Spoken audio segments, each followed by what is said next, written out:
மாதா தொலைக்காட்சி நேயர்களுக்கு வணக்கம். இன்றைய நாளிலே இயேசு நமக்கு அறிவுறுத்துவது, நீங்கள் என்னை அறிந்திருந்தால் என் தந்தையையும் அறிந்திருப்பீர்கள்.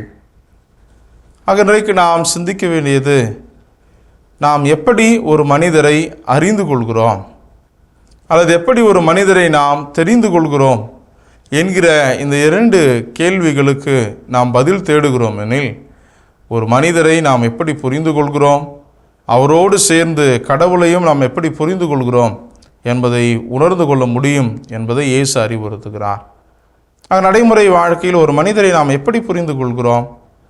ஒருவருடைய வார்த்தையும் வாழ்வும் ஒன்றாக சேர்ந்து செல்கிறதெனில் அம்மனிதரை நாம் நல்ல மனிதர் என தீர்ப்பிடுகிறோம். ஒருவருடைய வார்த்தையும் ஒருவருடைய வாழ்வும் சேர்ந்து செல்லவில்லை என்றாலும், ஒருத்தருடைய சொல்லும் செயலும் ஒருமித்து அமையவில்லை என்றாலும் அம்மனிதரை நாம் நல்ல மனிதர் அல்ல, முரண்பட்டவர் என நாம் அவரை தீர்ப்பிட்டு விடுகிறோம். ஆக பல நிலைகளில் பல வேளைகளில் சொல்லுக்கும் செயலுக்கும் முரண்பட்டவர்கள்தான் பலருடைய கண்களுக்கு நல்லவர்களாக தெரிகிறார்கள். இப்படிப்பட்ட மனிதர்கள்தான் நாட்டினுடைய புற்று நோய்களாகவும் இருக்கிறார்கள்.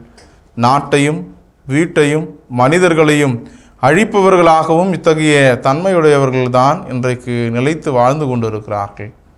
ஆனால் இன்றைய நற்செய்தியில் இயேசு நமக்கு அறிவுறுத்துவது, பிலிப்பு இயேசுவை முழுமையாக அறிந்து கொள்ள முடியவில்லை, முழுமையாக புரிந்து கொள்ள முடியவில்லை, எனவேதான் அவர் எங்களுக்கு தந்தையை காட்டும் என அவர் இயேசுவை கேட்கிறார். ஆக பிலிப்பு தந்தையை எங்களுக்கு காட்டும் என்பது கேட்பது யூதர்களோடு அல்லது யூதர்களிடமிருந்து அந்த கேள்வியோடு ஒத்து போவதாக நாம் பார்க்கிறோம். விடுதலை பயண நூலிலே நாம் வாசிக்கிறோம். 33வது அதிகாரம் 12 23 வரை நாம் வாசிக்கிற பொழுது, மோசே கடவுளை பார்க்கிறார் என்ற அடிப்படையில் அவர் அப்படி கேட்டிருக்கலாம். ஆனால் மோசேயும் கடவுளின் முகத்தை காணவில்லை, மாறாக கடவுளின் பின்புறத்தையே பார்த்திருக்கிறார். ஆக விடுதலை பயணம் நமக்கு சொல்கிறது, நான் என் கையை அகற்றுவேன், நீ என் பின்புறத்தை காண்பாய், என் முகத்தையோ காண மாட்டாய். என் விடுதலை பயணம் நமக்கு அறிவுறுத்துவது, கடவுளை காண்பவர் இறந்து விடுவர் என்கிற அச்சத்தை தருகிறது.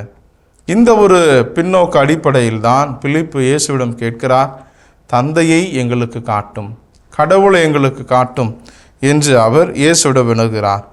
நாம் கடவுளை எப்படி புரிந்து கொள்வது அல்லது கடவுளை எப்படி பார்ப்பது? இன்று கூட கடவுள் தன்னுடைய முகத்தை, தன்னை பலரின் வாயிலாக, பல நிகழ்வுகளின் வாயிலாக நமக்கு அறிவுறுத்துகிறார். இயற்கையின் மூலமாக, பெற்றோருடைய அன்பின் மூலமாக, பிள்ளைகளுடைய அன்பின் மூலமாக, யாருமற்று நாம் வாழ்கிற பொழுது நமக்கு கரம் கொடுத்து உதவுகிற நல் மனிதர்கள் மூலமாக கடவுள் இன்றைக்கு தன்னுடைய முகத்தை, தன்னுடைய நன்மைத்தனத்தை நமக்கு வெளிப்படுத்தி காண்பித்து கொண்டுதான் இருக்கிறார். ஆக நாம் பார்க்கிறோம், பாலில் எவ்வாறு வெண்ணெய் ஒளிந்திருக்கிறதோ அதை போல மனிதனில் கடவுளும் ஒளிந்திருக்கிறார் என்பதை உணர்ந்து, கடவுளை நாம் இன்னும் அதிகமாக அறிந்து கொள்ளவும் அவரை தெரிந்து கொள்ளவும் தேடுவதிலும் நம்முடைய நாள் முழுவதுமான இன்றைய சிந்தனை அமைந்திருக்க இறைவன் அருள் தர இந்த நாளிலே ஜெபிப்போம்.